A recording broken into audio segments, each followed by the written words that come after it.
Hi, my name is Celeste. If we haven't met before, I am the homeschooling mom of 3 boys. In this video, I wanted to show a look inside the LiQWYD vocabulary curriculum. This is our second time using this curriculum. It has worked very well for us. If you've seen our How We Use Abeka video, then you know that I shared that we'd like to use Abeka for a lot of our language arts, also our vocabulary, but that we rotate years. And in the year that we're not using Abeka for spelling and vocabulary, we are using LiQWYD. So if you're interested in learning more about this program, I invite you to keep watching.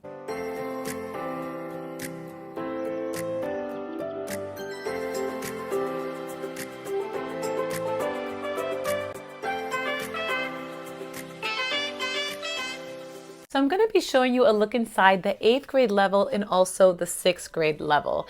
We've used this before starting in the 6th grade. Prior to that, we've used exclusively Abeka for our spelling and our vocabulary. So I'm going to start with the 8th grade book. If you school on a 36-week schedule, as we do, you have a couple decisions that you can make. You can decide to spread out one lesson over a course of 2 weeks, maybe not get through the entire book, or as we have done, we decided to take one lesson per week and only do 20 weeks of vocabulary. And I'm going to show you kind of how we make LiQWYD work for us. I tend to tweak curriculum and make adjustments to work for our family, so I don't always use it exactly maybe as it's intended, but I take it and I figure out what would work best for our boys and try to incorporate it into our homeschool in that way. So what I'm going to do in this video, as I walk through and show you the curriculum, I'm going to show you how we lay out a full week of using LiQWYD, what we do each day of the week. On Monday, I go over with the boys their new vocabulary list. Every single list has 15 words, and what it has is it has the vocabulary word, it has the definition, it also uses the word in a sentence. At the beginning of the week, it ensures that I know that the boys have a good understanding of every word that's on their list for that week.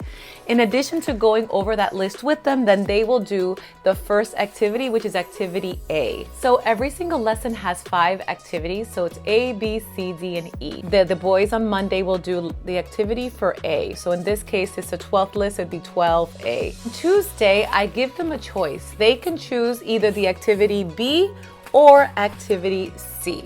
So at that point, they're able to go and decide. Every week they can decide on Tuesdays whether they'd like to do activity B or activity C. Then on Wednesday, they will do activity D and see kind of how this activity is laid out. And then on Thursday, there's always activity E is always a reading comprehension activity. So we have the reading portion that they read through, and then at the end, there are questions for them to answer. So they're able to go in and answer those questions. Vocabulary words are incorporated within the reading portion. So they're getting to use their vocabulary words in different ways, not just in activities of like fill in the blank, but more seeing it in a full passage, in a story. And they're also learning a lot of great information as they are working through these reading comprehension passages. Fridays, we always have a spelling and vocabulary test. So I'll do is on our whiteboard, I'll write out all of the vocabulary words they have for that week. And then that kind of serves as their word bank. And then what I'll do is I'll tell them their definitions and they have to choose what is the correct word and they write that down. We kind of make our own spelling test. We do not use a test that comes with the LiQWYD. Instead, we just do that kind of independent spelling and vocabulary test every single week. At the end of every lesson, there is also a vocabulary extension that you're able to do, where it kind of just takes one of their vocabulary words and goes a little further. It has kind of group activities that you can do, but being that our boys are in different levels of learning, we don't really use this portion. But if this would be an interest to you, they do have this at the end of every single lesson.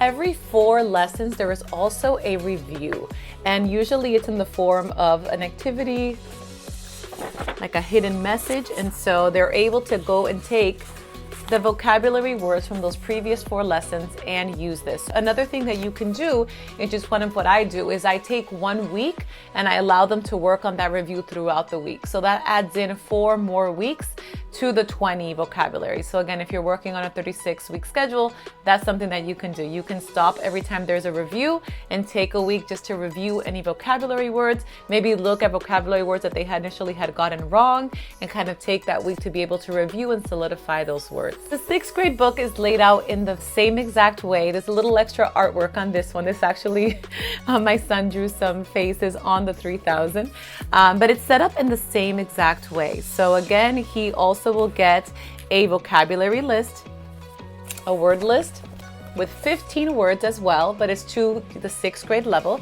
And then he's able to go in and do those same exact, the same layout as far as the activities. So I'll show you a look inside kind of the layout of the 6th grade level. If you saw our curriculum choices for this year, I mentioned that this is exclusively a vocabulary program, so there's no spelling in it. So what I decided to do is take the Abeka spelling books that we used last year. So there's 7th grade and 5th grade books.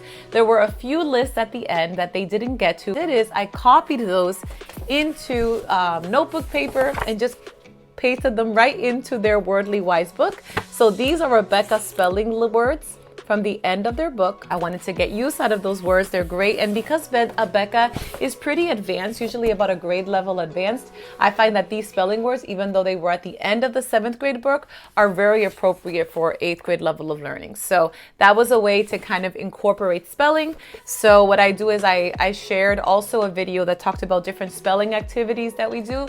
I'll be sure to link that video if you're interested. So we do some of those activities for these spelling words also each day, in addition to vocabulary. So that is how we're doing spelling and vocabulary for our older two sons, our 8th grader and our 6th grader. If you have a spelling or vocabulary program that really works well for your family, please comment below. I pray that you and your family are well. I pray you are blessed.